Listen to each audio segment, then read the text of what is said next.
Hi, everybody. Good afternoon. I'm Chen. I'm the Chief Population Health Officer for Catalite, which is one of Easter Seal's, is Easter Seal's parent company. And I am thrilled, absolutely thrilled to be here to chat with all of you today to talk about how physical and social determinants of health, how they impact autistic children and how that interacts with their behavioral therapy. Brianna Fitchett's going to share in this talk with me and this dialogue with you. So I'll let Brianna introduce herself. Thanks. Hi, everyone. I'm Brianna Fitchett. I'm a board certified behavior analyst and licensed behavior analyst in Hawaii. And like Dr. Chen said, we're really happy to be here. So thanks for having us. This is such an important topic and one that we're really passionate about. So thanks for taking the time. Wonderful. Well, as Summer said, we do not have any disclosures, and we've already seen our learning objectives. So we're going to jump right in. So as we all know, when we look at our patients, right, overall health is what we're striving toward. And there's multiple factors that go into that, right? There's the physical factors that we all, went to medical school and trained in residency to recognize, diagnose, and treat. But we also know that social factors and the social determinants of health very much impact our patients' health outcomes. Along with that, there is a big behavioral component, particularly for kids with autism. And the reason we feel confident in speaking with you today is because we deliver a lot of behavioral health services to kids with autism. Easter Seals Hawaii itself has early intervention programs, has behavioral therapy for autism, and also we run adult programs. But Easter Seals Hawaii is actually part of what we call the Catalite Foundation group of companies. And as a group, we deliver 3 million hours of behavioral health therapy to children with autism a year. And so that's why we're passionate about it, and we have a decent amount of experience with it. So the first thing that I'd love to just chat with you about, right, is the physical determinants and how those interact with children and with really the ASD population. So first, unfortunately, we know that the ASD population has a shorter lifespan. Many people with ASD also have other behavioral health conditions as well as physical health conditions. And so it's not actually the ASD itself that shortens their lifespan, it's actually these co-occurring conditions, right? The anxiety, the depression, and then the co-occurring medical conditions that we treat, or that you treat, I should say. And one of the reasons for these sort of comorbidities shortening the ASD population's lifespan is because that in this population, there's difficulty in recognizing these symptoms and for the patient communicating these symptoms to you.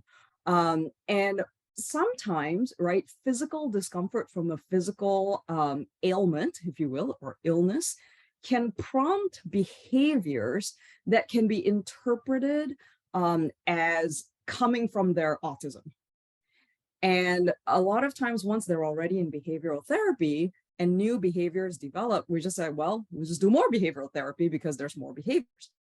When in fact, sometimes there are behaviors that are coming from a physical or clinical, medical, organic source. So that can delay or result in a delay in diagnosis. And that last box on the bottom right really just talks about, in this population, it can be really hard to ferret out what is a behavior from their autism versus a behavior from something medical that we need to treat. So let me go on to this next slide. And I'd be curious to hear if these numbers surprise you. So first of all, right, epilepsy occurs in 25 to 40% of children with autism. And it's interesting, especially things like absence seizures, right, which aren't very dramatic when you look at a child. If a child is getting behavioral therapy, but they're sort of intermittently staring off into space, one could easily misinterpret that as a behavior that needs to be modified, as opposed to something that a pediatric neurologist needs to see and address and get an EEG and diagnose and be on anti-epileptics so that they can then be fully conscious and engage with their therapy. Sleep disorders actually occur in the majority of kids with ASD. Now, other than the obvious problem with sleep disorders in the patient, right? A child with a sleep disorder means the parents are tired too. And when the parents are tired, that impacts how they can interact with their child and their behavioral therapy. I'm actually going to pause here for a minute and ask Brianna to chat about why when parents are sleep deprived, that impacts a child's therapy and ability to engage with therapy. Yeah, it's a great question. And I think any parent will absolutely agree that sleep deprivation or sleep issues with their children affects them. To participate in treatment, we really see the effects on the outcomes. And so from the behavior side, it's so important to recognize sleep disorders and sleep issues early on, because it has a, kind of a two-pronged effect on treatment, both on the child side, as well as the family's ability to participate and really implement those behavioral programs across the day. Thanks so much, Brianna. And the more and more we work with parents in our parent-mediated programs, I think the more and more important it is for us to make sure we know what the parent's status is too, not just the child's, as they engage. Thank you. The last three bullets, right? GI disorders, feeding, eating challenges, and obesity can actually be clumped into sort of one gestalt, if you will. So GI disorders, depending on what literature you read, actually occurs in up to 85% of kids with ASD. A lot of GERD, right? A lot of, again, maybe undiagnosed abdominal conditions, food intolerances, gluten intolerances, allergies that can cause GI discomfort. Can lead to a lot of physical manifestations for a kid with ASD that might not be interpreted as a medical organic cause versus a behavioral manifestation. Feeding and eating challenges, we know kids with ASD, many of them have these sensory issues and an anxiety, right? So, and then along with some of the medications they take, methylphenidate being one of the very common ones because ASD co-occurs with ADHD a lot, is we have kids who are either very picky eaters or not just picky, but just don't eat much, right? And don't have a good appetite. So then what happens, well, what can happen is if you've got a kid that eats has a very narrow diet in terms of what they will eat, right? When you find something as a parent that they will eat, right, you just give it to them because that's like their only way of getting calories. So I remember I have a 9-year-old with ASD, and when he discovered he liked Cheez-Its, boy, he ate a whole lot of Cheez-Its because he wouldn't eat anything else. And I'm like, you've got to get some calories in you. And so the problem is if you end up with these sort of, bad diet habits for a long time, you end up potentially with obesity. And again, it's this mix of sensory issues, anxiety issues, what they will eat, what kind of, are there texture things? Are there color things? I once met a kid who would only eat things that are white. And then you just got to make sure they get a multivitamin. Right. But those three things together, right? GI disorders, feeding and eating challenges, and obesity together really can impact kids with ASD. And then we think about, other things that obviously didn't make the slide because they're not very common in kids in general. But, a child with diabetes, right? If they have feeding and eating challenges and blood sugar issues, and then they're trying to engage in behavioral therapy, if their blood sugars are all over the map, then that may really impact their ability to engage in a behavioral therapy session. So those are just things to think about how, all the ICD-10 codes that we list them, on all our patients, right, how those can individually or as a group impact the ability to get the therapy that they need. So, you know, this is a way of thinking about autism, right? You don't cure autism, right? It's like asthma or diabetes, or, you know, you can't cure it, right? And so the goal at a young age is to detect and diagnose it and really teach the parents how to adapt their parenting in the child's environment to optimize development and growth and social growth, and educational growth. And as they get older, you know, that we teach them to self-manage and self-advocate. And Brianna, maybe you want to talk about how, you know, some of the programs that we do that have been effective in accomplishing these things. Yeah, so one of the programs that is newer to us, we've had it for about 3 years now, is our parent-mediated ABA programs. So typically kind of the regular or typical ABA programs are implemented by a paraprofessional. So someone with a high school diploma, they've had a little bit of training, they're the ones implementing the programs. What we've found to be incredibly effective, and a program that we've been growing, is our parent-mediated programs.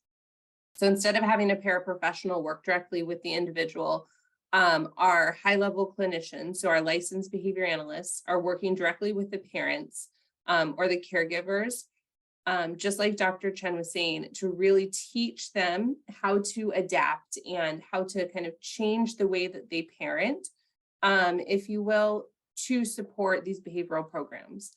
And what we're seeing is, reductions in parental stress, increases in parental self-efficacy, and really, we're kind of switching the way that ABA is implemented. So it's implemented kind of as part of the whole family. It's really taking a much more holistic approach to ABA and behavioral health treatment, to make sure that we are enabling them to be independent later in life. Really looking at the family's self-determination of what are their goals, what works for them. And so it's been a great way to approach it. Like Dr. Chen was saying, we're not trying to cure autism. We're not trying to remediate every single deficit. We're trying to give the people in the person with autism's life the tools that they need, so that everybody can be successful. And we can really, make sure that we're focused on the individual's well-being and the family's well-being as a whole. So that's been a really great approach, and something that, especially in areas where there aren't paraprofessionals, as you're seeing different clients, it's a great option, because you don't need a paraprofessional. The parents are the experts, and they're the ones who can implement all the plans and all the different procedures with their kids. And it's been really great to see. Brianna, can I ask a question Sure. about that? And just for context, there was a move with our early intervention services generally, not with services for autistic children specifically, in maybe about a year or a couple years ago, to move towards kind of this parent training model. Mm-hmm. And so I have a couple questions related to that. One is that we were finding a lot of kids were falling through the cracks with it. And the second question is, what about like parental stress with having, you're talking about social determinants of health, but folks living in poverty tend to work longer hours and more exhausting jobs than folks who are not living in poverty, and may have less health literacy or, other kind of just like family and community resources to be able to like implement that training.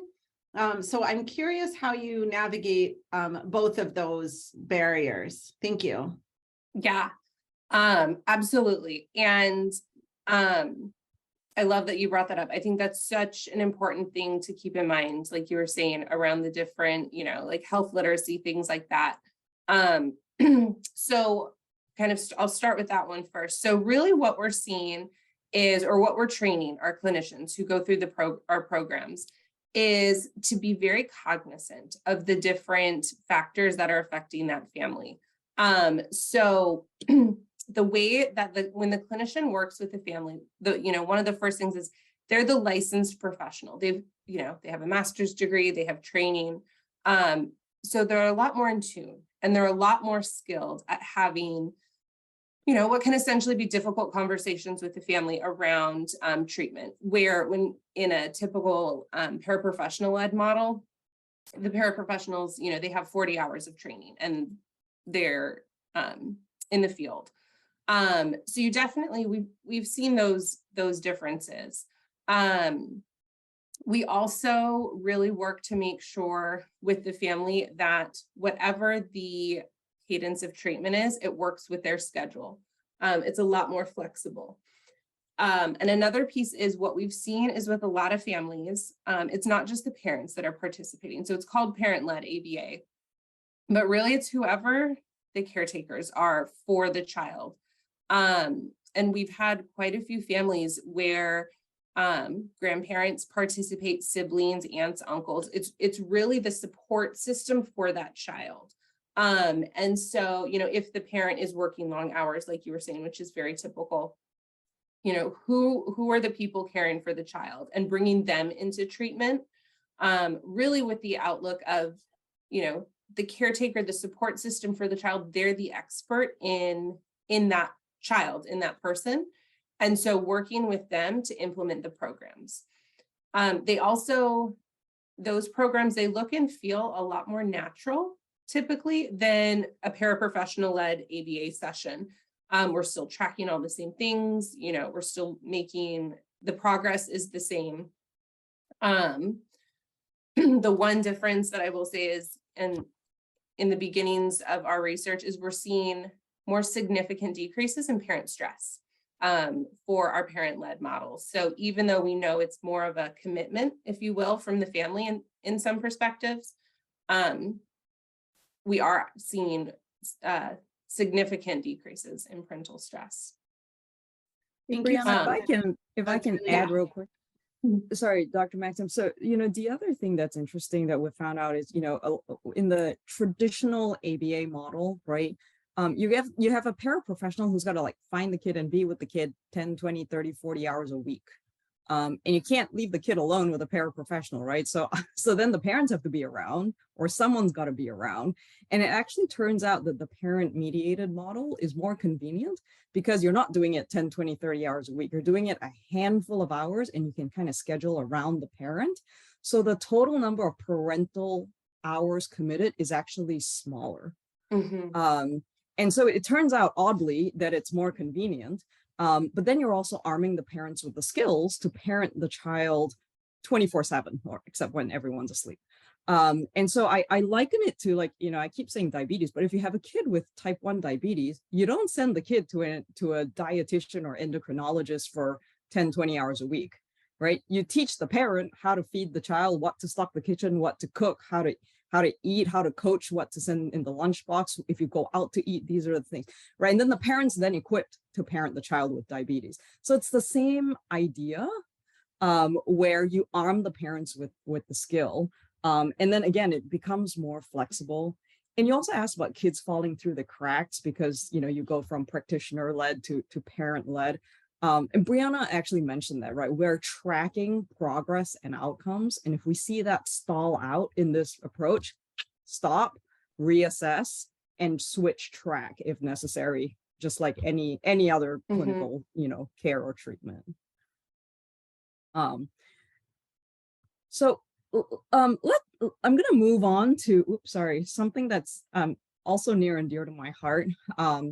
Is non-accidental trauma abuse in kids with disabilities. So now that we're kind of expanding out of autism a little bit to all developmental disabilities, and you probably saw this come out a year and a half ago from the AAP. And what we do know is that unfortunately, abuse and neglect happens about 3 times more commonly in the ASD population than in typically developing kids, or in kids with disabilities. And why? Because, right, intellectual communication challenges make these kids a target population. One thing that was fascinating for me to learn and really think about is actually kids with milder forms of disability are at higher risk of abuse and neglect than kids with more profound disabilities. Because if they're higher functioning, then they have these big discrepancies in what they can do and are high functioning in. And then they've got other things where they actually are functioning very poorly in, right?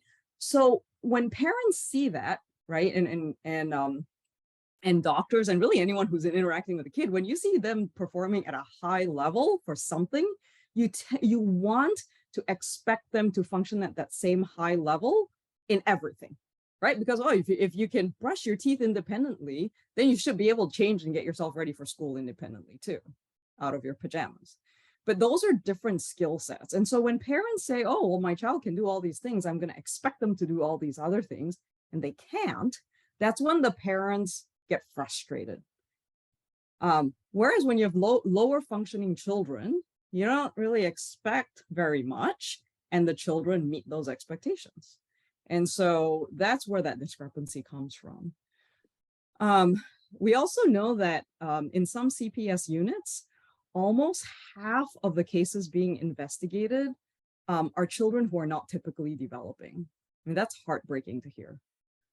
And then as you all know, right, adverse childhood experiences, trauma of any kind, will last into adulthood. I mean, you know, their adrenal glands, exposure to cortisol levels, high cortisol levels, all those things imprint in the child's physiology, in the child's brain. And those negative effects do last, sadly, into adulthood. So we know that parenting a child with disabilities is challenging. I mean, families, other than having a child with a disability, right, they may also have just more stress all the way around, emotional stress, physical stress, economic stress. You know, it's hard to hold a job if your child with ASD is getting sent home from school every other afternoon because of some behavior or another. And then we also know that kids with ASD or any disability don't necessarily respond to the traditional means of reinforcement, right? Like scolding a child sometimes works. Scolding a child with a disability, less chance that's going to work. And so that's going to drive caregivers crazy as well. So you couple these things where parents have all these other stressors that may or may not have to do with the child. And then you've got a child who is challenging in the home. And this is when, like, you know, everything comes to a head, right? And that's where the risk of abuse comes in. So what might be our role in prevention? You know, really the main takeaway from this slide is to help parents understand that they need to have reasonable expectations for their child. And those expectations come from really working with the behavioral therapist and understanding what the child's working on, what the expected behaviors should be, and what are those steps toward the goal, right? Don't expect them to reach the goal overnight, but what should they be looking for to get there? I'm going to let Brianna chat about this whole meeting expectations and setting expectations with the parents. But as pediatricians, right, knowing that and having that, bringing that discussion up with parents and saying, you know, while we all want to have the highest expectations and best expectations for our kids, but in this, for your child, maybe this is something you should discuss with your behavioral therapist, your child's behavioral therapist, so that as a team, you can get the child to the goal. Brianna. Yeah, absolutely. I think what you were just talking about, Dr. Chen, is one of the most important things. We see so many families that come to us who really don't, they don't have a good understanding of really cognitively where their child is, and kind of what that's going to look like for their future. Obviously, you know, as a behavior analyst, you know, we have those conversations, we work with the family to set those expectations as part of the assessment and ongoing treatment. But I think as much as possible, as the physicians and the other practitioners in that child's treatment team is really being aligned on that and having those conversations with the family, so that those expectations can be set and that are reasonable. And that doesn't mean that, we aren't going to have those kids who completely defy all expectations and, are making progress. But really to make sure so that the families can focus on what the most important things are for them. So, kind of going back to one of the earlier slides, for individuals who don't have good communication skills, some of the first functional communication skills that for me as a behavior analyst, I always want to work on with families are around identifying when the child is in pain, or there's some sort of discomfort, or they're scared, or they don't understand what's going on. Because those are the things that one will lead to those the medical issues that can get overlooked, but also so that families can understand when they need to step in to support their child. A great example of a client that we had was they had been referred for occupational therapy, and every time they went, they were having some sort of behavior episode, and so they got referred to ABA. Well, it turns out they were having a panic attack every time they went to occupational therapy, and nobody really understood that until the behavior analyst came in and was working with the client and the family. And all they worked on was communication, setting expectations for the child of what to expect, and then on the family of how to communicate. So I think it's really easy for us as clinicians to jump to, these really big, lofty goals. But if we don't take care of those really important basic ones first, we're really doing a disservice. So I think, as part of the treatment team for the child, really setting those expectations early and making sure, through those ongoing meetings with the family that they understand kind of what's going on with their child, where they are, so that the whole team is in line and we can really focus on the most important things for that child through treatment. Thanks so much, Brianna. So our next section here is going to be on social determinants of health. Before we move on there, does anyone have any sort of questions, comments about this sort of physical health section right now? And we'll also have time at the end if there is. So is there anything in the chat at all? Because I can't see the chat. There are no questions in the chat. Nothing. Okay. Thank you so much, Dr. Maxim. Thanks. So social determinants of health, boy, I mean, it's a loaded one, right? It's everything that surrounds that child that's not clinical or behavioral. Right, and one term or one definition, right, is the conditions in which children, right, are born, live, work, because some of our kids do work, and age. And there are a lot of factors. We're going to focus on the ones in the orange boxes today. And it's very obvious as we get talking about this, and I'd love to hear your experiences with this as well. About how these factors influence children, and particularly in our case, right, children with ASD. So first of all, as Brianna mentioned, health literacy, right, is unfortunately our health literacy in the U.S. is not high.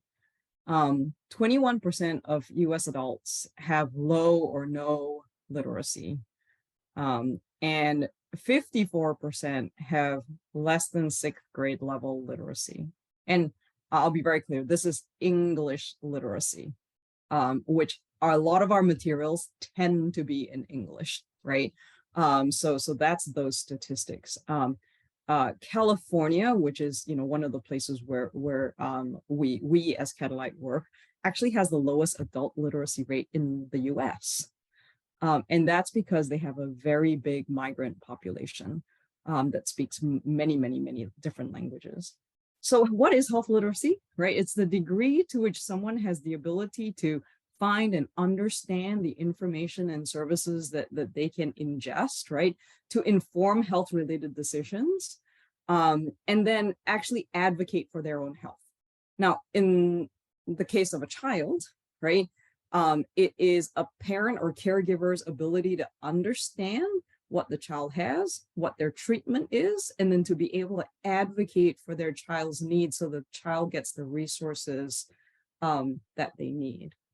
And Brianna, when you kind of think about health literacy in the ASD, sort of pediatric ASD population, what are some of the things that come to mind as children and their parents come and engage in therapy, after a diagnosis? Yeah, I think, some of the most important areas to focus on, and that, as a behaviorist, I would focus on is really around that understanding the purpose of treatment. I've seen too many times where families don't really understand what's going on. They're not involved in treatment. They're not involved in the treatment decisions or why a certain decision is being made. And so, really through parent mediated treatment, we're definitely focusing on this even more. It's including the family in those conversations and really making sure that they can understand what the treatment is. Behavioral health treatment, like most fields, there's so much jargon that we have. And it's really one of the areas that as Catalyte, we're really trying to push into the industry and change, is using all of that jargon with families. It's confusing, nobody knows what it means, and it's not needed. So really working with families, and what we're doing is working with clinicians to teach them about health literacy and how they can support increasing the health literacy of their families just by making small, subtle changes in the way that they communicate about treatment, the way that they focus with families on treatment, with the overarching goal being that the families, one, understand treatment, and then they can take that understanding and advocate for their child, whether it be in school or with other healthcare providers, to make sure that their child is really getting what they need and that we're meeting the needs of the child. Yeah, Brianna, and I think the other thing that we do often too is checking for understanding, right? And I'm sure Yes. everyone on this call is used to doing that, right? Making sort of having the parent repeat back to you, whether it's through a question and answer form or some other way, that is being able to repeat what the plan is or what their role is, so that we truly understand that they get it. Yes. Yeah, absolutely. To see if you needed anything for lungs. Oh, the 9-volt batteries. Okay. Can you please mute yourself? Why don't you get a lot? You just muted her. Apparently I have the power to do that. Okay. So, the next factor I want to talk about is housing instability. And, whenever you say that, I think everyone's head immediately goes to homelessness, right? Where in fact, homelessness and like being out on the street is probably the most extreme form of housing instability. And most people with housing instability are actually not homeless, right? They have this sort of what we call invisible homelessness. So first, the stats. So as of October last year, so very recent data, right? Across the US, 5.3 million households were behind on their mortgage payments. That's a lot of households. And unfortunately, when you look at like who from an income standpoint is behind on their payment, right? More than 40% have an annual household income of less than $50,000. So they're not likely to suddenly catch up on their mortgage payments. Looking at people who rent, 1 in 8 people were behind on their rent as of 4 months ago. These are our patients, right? These are our patients and their families. So, these blue bullet points on the right are really all this invisible homelessness, right? So they're like at risk of being evicted, but they're still there. They're, overcrowding, right? So even if they have a home, but like there's 8 people living in a 1-bedroom apartment, that is also not a stable home environment. If there's violence in the home or family tensions, parents separating or divorcing, that causes instability for the child too. Couch surfing, right? If you've got a family or a single mom and a child or children, and even if you're doing telehealth and every time you see them, they've got a different background, that could tell you something about the stability of their home situation. Trading, doing trades for places to stay, living out of a car. I remember one of the companies, a primary care company that I used to work for. After 8 months, we discovered that a nurse who joined us, so an RN who was making good money, was living out of his car. He did not have a home. So people with full-time jobs and seemingly put together at work or whenever they appear in front of somebody else may actually not have a home either. And all of these things, particularly, for kids and kids with a disability, can really impact their ability to engage in behavioral therapy.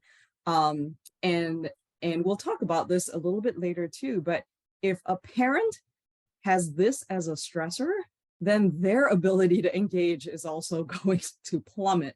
And that impacts the way we deliver that behavioral plan with the parent. Food insecurity. So this is a more shocking statistics, right? So Feeding America estimated that 1 in 6 children had food insecurity in 2021. 1 in 6. I mean, that's, when I read that, I mean, my heart sank, right? Now, food insecurity, like housing insecurity, doesn't necessarily mean they're starving and then they have no food to eat, right? It could mean they're skipping meals. It could mean they're eating SpaghettiOs for every meal. It could mean that they're eating stale food.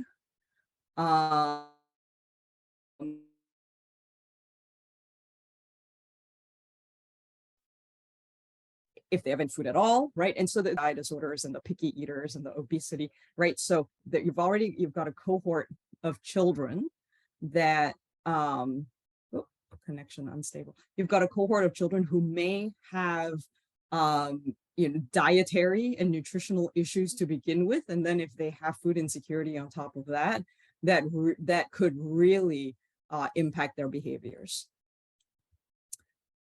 I'm going to keep going just to preserve our ability to have questions here. Financial insecurity. So we know that kids with ASD have all kinds of other needs also, right? There's multiple doctor's visits, right? We talked about neurology, GI, they may have PT, OT, speech. They may be on a bunch of different meds. There's co-pays associated with all of these things. Some of them are on special diets. There may be housing issues, and then caregivers, right? Are we paying for babysitters? Do we have the support to have others in the family look after the child? And all of these things pile up into a financial security or insecurity issue that parents may have. And I put work in the center of all of this because for someone who has to take their child to multiple doctor's appointments and therapy appointments, et cetera, et cetera, et cetera, that may actually threaten their ability to hold a full-time job. And then that can throw them into financial insecurity. So all of these things, right, are all really linked together: physical, social, and behavioral. Racing to our last slide here. Some takeaways. I'm going to do the top box and then I'm going to let Brianna handle the rest here. But from a physical, wellness standpoint, right, we want to make sure that every patient is making it to you for their well child checkups. And then any behavior, especially if it's a new behavior, we want to think as a team of, is this a behavior from a behavioral source, or is this a behavior from a physical source that may need to be worked up medically, right? And then again, just knowing that this population is 3 times higher at risk for abuse, we want to just make sure we identify any risk factors and mitigate those. Or if we see anything that, you know, the red flags kind of go up for us, so that we you know and look for different signs of that. Brianna, take it away. Yeah, so like we already talked about a little bit with health literacy, you know, one of the things that we're really working on is making sure that we're not using jargon, you know, staying away from acronyms, things like that, really doing those checks for understanding throughout treatment, to ensure that the family does understand what next steps are, you know, and what their role in treatment is. For housing, food, financial areas, you know, always making sure we're connecting families to other resources that are able to help. Something as well with those 3 is, you know, for patients as you're seeing them, if those are areas of concern for the family, a lot of times those can lead to increases in behavior as well. You know, with housing, if the changes in the schedule, you know, if they're couch surfing, if, you know, that could cause increases in behavior, or if families are getting food from food banks, but the child has a really limited repertoire of foods that they're eating. Those are things that we can really work on in behavior therapy. And so it's important as a treatment team for the child to really make sure that we're communicating about that. You know, whoever's treating the child, because those are definitely areas that the behavior team can address, the behavioral pieces of it that can stem from that. And just really staying connected as a whole team, you know, for all these different areas. Thanks, Brianna. Dr. Maxim, I have a question for you. I think our next slides are the questions. Do we show those on the now, or is that something that you send out for CME Are later? those poll questions, the post-session questions? I don't know. Is it it's the questions for the objectives? Yep. If you're ready for it, I can start the poll now. Okay. We can do that, sure.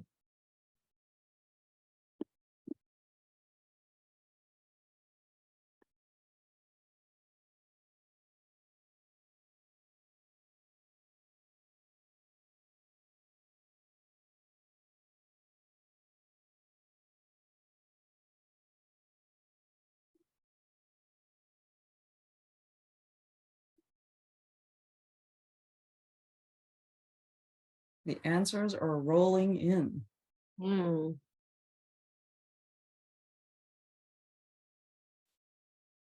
See it. Maybe I'm the only one who can see it. But so far Just we you and have Summer, yeah. So if you okay, share just me and verbally with Summer. everyone, Okay. that's great. All right. And do you have a cutoff, Dr. Maxim, for what is quorum for the poll? Or not really? We let it go for about a couple minutes. Okay. Like 75% completion. All right, we're at 54 right now. So if half of the people left do it. Well, maybe hit while the 70. poll is still running, in the chat box, it was more of like, there was a question, although I think it was answered, about the classes, Brianna, that you were talking about the parenting classes, whether they were separate from the child. But I think you were talking about the ways that the families are kind of involved in there. So I don't know if there's any component where they're, you know, the parents are sort of given lessons or like educational materials separate from the kids, and if so, could you talk about that? And then there's another question, another comment after that. So yes, so the way that treatment is structured, typically there'll be some sessions with just the parents, working on different areas, identifying behaviors, working on like how to address those behaviors, particularly around challenging behaviors, things like that, or if they're making changes for skill acquisition. So changing the way that the parent is doing things. Then there's also going to be sessions with the child, you know, modeling, having the family practice different skills, Some of our other programs as well that we have include video sessions. So we do a lot of telehealth. So if the family they can record a session, or excuse me, they can record something that happens outside of session, bring that back, share it with their clinician, and then the clinician can support them and work through it, whether it's like a tantrum or, a specific behavioral area that they want to work on. So it's really a mix of with the child and without the child. Thank you. And then Renata also commented, as an educated, independent adult, the challenges that she's having navigating services and how much more difficult that must be for folks facing additional challenges beyond, what her experience is. And I have to say that's probably for any of us who have dealt with elderly relatives, disabled relatives, any sort of need to access services, it does seem like it's this sort of endless, like you call someone, they aren't there, they don't call you back, you called the wrong number, they're only open till 4 o'clock, or 2-hour lunch break. And so I don't know, generally speaking, we have a lot of pediatricians and a lot of other folks on the call who have different roles in trying to help children and families to access resources. Do you have any tips for navigating the system from whatever your sort of baseline ability and experience and patience is for folks? Yeah, like you said, Dr. Maxim, it is a real issue for everybody, right? Physicians included, right? So I would say, it goes back to who do we think knows the system the best, right? And, sadly, it's us on the call. And so, with my patients, I would always say, look, if you're having any trouble getting anything, answering anything, or even you have trouble asking something, call me or contact me, and my office and I will be able to help you, right? And we just hope that our offices are not transferring them from one office person to the next office person, that we can help them navigate, how to get access or how to get questions answered as quickly as possible. I mean, the sad thing is we're so fractured as a healthcare community. And one thing I'm really trying to work on, and this is actually a question that I have for this audience, is I feel like, behavioral care is so siloed away from the rest of medical care. So for example, and my feeling about this really stems from my experience as a specialist, right? So if you referred a patient to me, I would see them, I would evaluate them, and I'd send you a note back along with the patient back to say, here's what I saw, here's the recommended treatment plan. And you would understand that, and you would be able to pick right up where I left off and continue that with the patient. We don't do that so much on the autism behavioral therapy side. And how much do pediatricians and your care teams want to know, or what would be useful information? Because I don't want to send you a 25-page report. That's useless to you.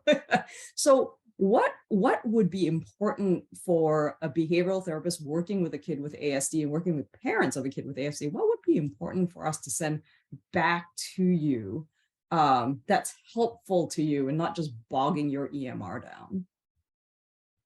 If anyone has... So you have some agreement in the chat. I also would love to hear from folks who either are or have been, pediatricians in the community. For me, I'm a hospitalist. So yeah, Dr. Fox, what are your thoughts on that question from Dr. Chen? I see that you showed your camera, so I assume you wanted to share something. Yeah, no, it's hard because I feel like it just depends on the child. Like if it's a child who's going along and everything's great. But it seems like at least, monthly or quarterly reports that this person is engaging in care. And I guess I think that's the most important thing for me to know, what's the engagement and are they making progress? Because a lot of times this is just too detailed for me to be, following like specifically. But then if there is something that impacts their medical health, so, if they are noticing something that could be concerning for seizures, or, they're having more difficulty with food tolerance. So yeah, and this is a little hard. Yeah. I did have a child just recently, I'm sure some of you cared for in the hospital with autism, who I really think that her therapists were the ones that really were, I mean, her parents were also concerned about some significant changes in her behavior. She had stopped walking and stopped toileting, like she had been. So I don't know where I was going with that. I think that, that amount of observation is really helpful sometimes, and so I think definitely bringing to our attention if there's something that it seems like could have a medical origin. But I think overall, my desire would be just to know that they're engaging in therapy, because that helps me when they come in. If they're complaining of behavioral problems, then I know, well, maybe we just need to go back to, behavioral therapy, or is it something else? Yeah, that's a great point. And here's maybe a question for you too. And is, would sharing what goals we are working on and their progress or attainment, hopefully, of those goals, would that be helpful to you too, in addition to, of noticeable changes and or regression in behaviors?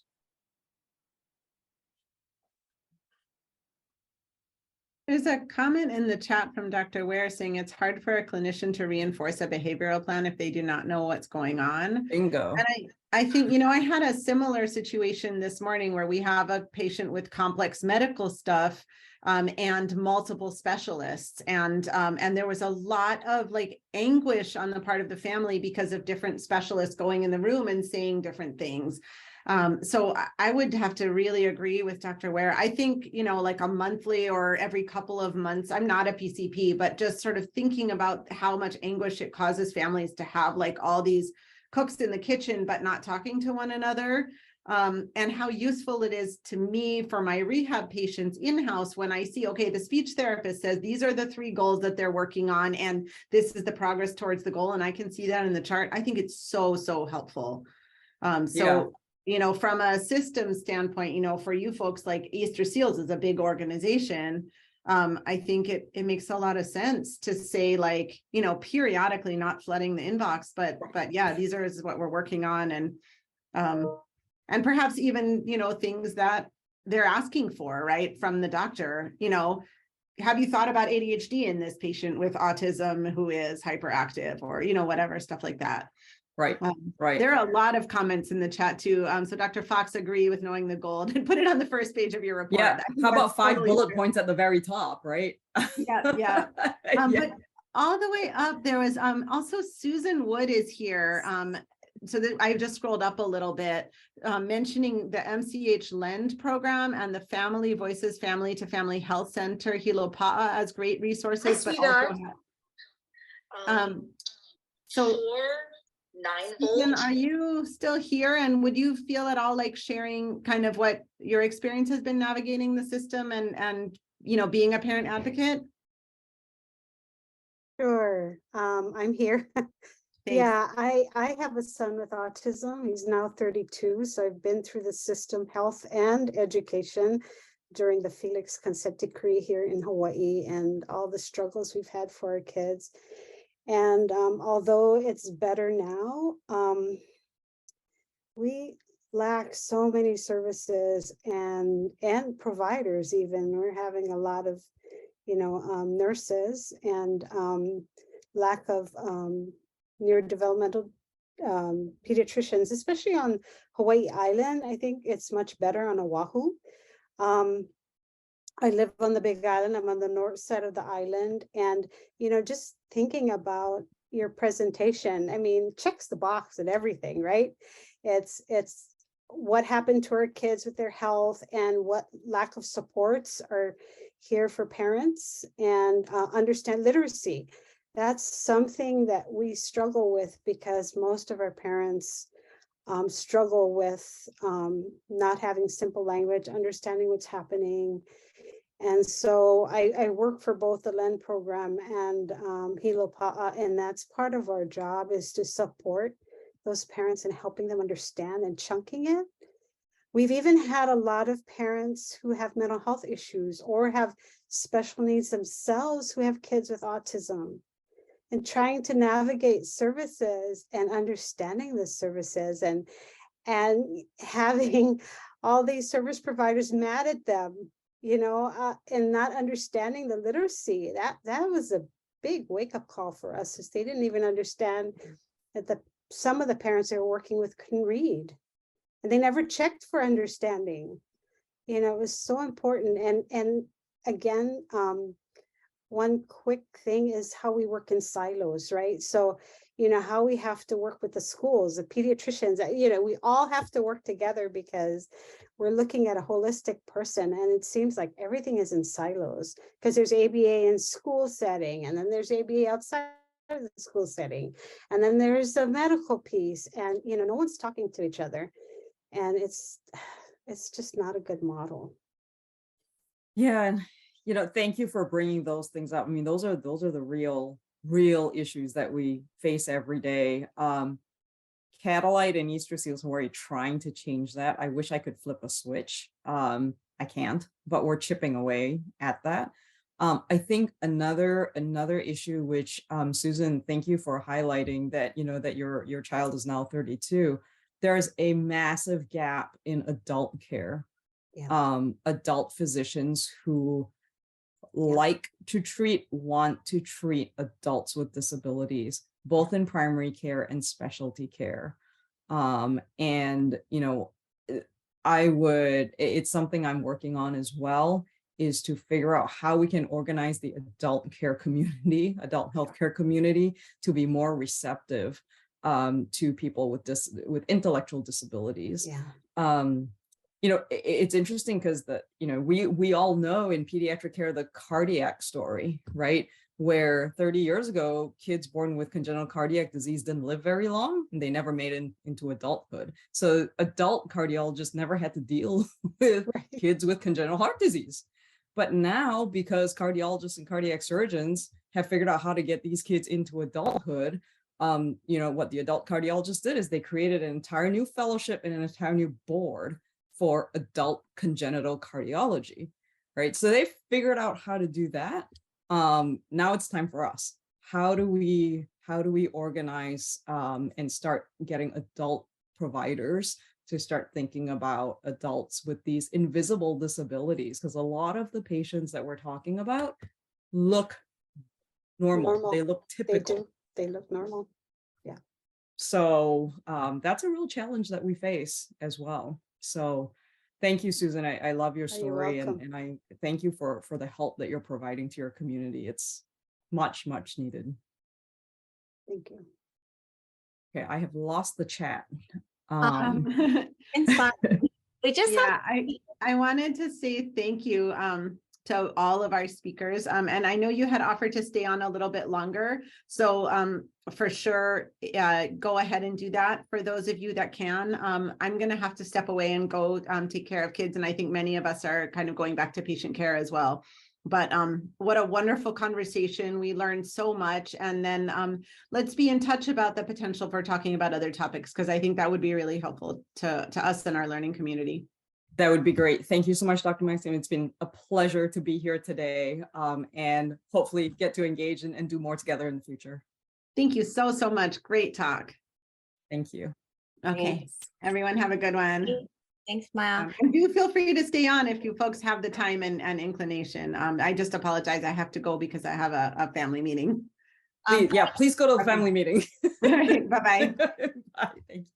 Summer, Okay, Brianna and I are happy to stay on. Can you guys hear me talking? Sorry. Yes, Yeah. you can now. Thanks. For anyone who wants to stay on, if we could review the poll questions real quick. Oh, we can. Yes. Let's see here. What do I just hit share results? Sure. Or no, you can just go through your slides. Oh, Yeah. Okay. Stop sharing then. That's always a learning curve. Okay. So the answer to question 1, right? What medical comorbidity commonly seen in people with ASD? The answer is sleep disorders. And I see that 86% of people who answered got that correct. Let's see, question 2, child abuse occurs at a higher rate for children with disabilities. The answer to that is true, and everybody got that right. Hooray. Question 3, it is not important to support the increase of health literacy with patients and caregivers. The correct answer is false, because it is important. And 95% got it right. I'm going to guess the one person who did not get it right didn't see the not. And then the last question, homelessness does not affect treatment if a child or caregiver can make their appointments. And the correct answer to that is false, which everybody got correct.